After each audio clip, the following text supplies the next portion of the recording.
Radio, il est 16h30. Alors je vous rappelle que nous sommes en direct live sur YouTube et sur le live de Facebook.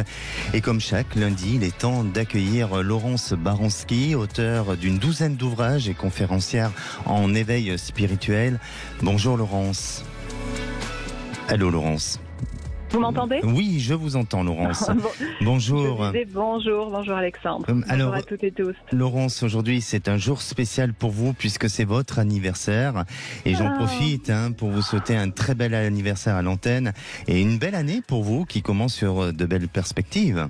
Oui, alors un grand merci. Oui, puisque je suis avec vous sur une très très belle perspective. Oui. D'accord. Alors je crois que vous êtes même bientôt à l'acheminement d'un ouvrage qui est en cours de préparation, c'est bien ça ? Oui, un ouvrage dont l'auteur est Valérie Seguin, auquel j'ai collaboré, un ouvrage sur l'intelligence intuitive et spirituelle qui sortira en novembre. Ah, justement. Alors ça tombe très bien, Laurence, parce qu'aujourd'hui vous allez nous parler d'intelligence. Oui, et plus exactement, vous l'avez dit en début d'émission, Alexandre, de nos intelligences, car nous en avons plusieurs. Alors je commence par définir l'intelligence. L'intelligence, c'est ce qui nous permet d'évoluer, de nous adapter dans le monde, dans la vie.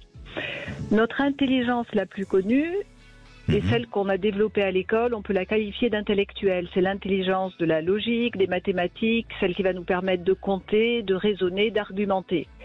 L'intelligence du mental. Mais ce n'est pas la seule. Depuis quelques années, on parle aussi d'autres formes d'intelligence. On dit que nous avons 8 ou 9 types d'intelligence. Je vais en citer 2. Que vous avez cité, je crois, notamment une.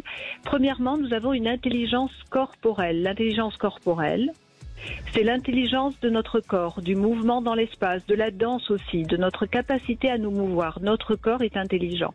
Un deuxième exemple, nous avons aussi une intelligence émotionnelle. Et cette intelligence qui est très importante nous permet de bien gérer nos émotions et d'équilibrer dans la vie de tous les jours ce qu'on va appeler notre bien-être émotionnel, nos émotions en nous-mêmes et dans nos relations avec les autres. D'accord. Et oui, pardon, excusez-moi, allez-y. Si je continue, Alexandre, sur le dernier type d'intelligence, j'ai dit 8 ou 9, je ne vais pas les citer tous les types d'intelligence.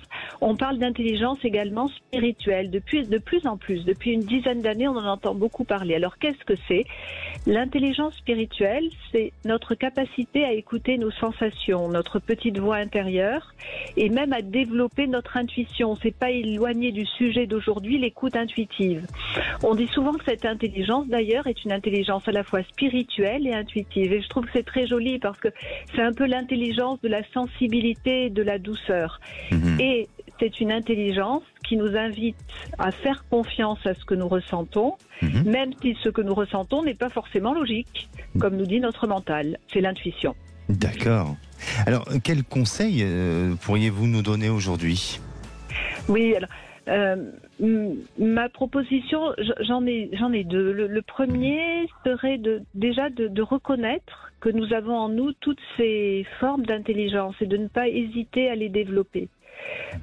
En fait, on est très riche d'intelligence. Et le deuxième conseil, la deuxième proposition serait une pratique toute simple pour développer notre intelligence spirituelle. Cette pratique consiste à prendre l'habitude de regarder autour de soi tout ce qui va bien, tout ce qui est beau et surtout s'imprégner de cette beauté, de ce bien-être. Ça va avoir pour effet de nous apaiser intérieurement et nous pourrons ainsi nous mettre beaucoup plus naturellement et beaucoup plus sereinement à l'écoute de notre sensibilité et de notre intuition. C'est de faire un peu en sorte appel à nos sens. Oui, aussi. D'apaiser un peu, on dit comme l'eau du lac. Et là, du coup, on n'est plus à l'écoute des bruits extérieurs, de l'agitation extérieure de notre mental. Hop, on arrive à l'écoute de nous-mêmes et on écoute ce qui vient. Et comme vous l'avez dit, ça peut être olfactif, ça peut être une sensation, un tremblement, comme une voix intérieure. Et qu'est-ce que c'est ? C'est l'intuition. Merci Laurence Baranski, merci pour ces bons conseils et pour toute cette définition de l'intelligence. Alors on vous retrouve lundi prochain pour de nouveaux conseils et de nouveaux exercices à faire au quotidien et très bonne semaine à vous Laurence. Merci. Merci à vous aussi, au revoir Alexandre. Merci.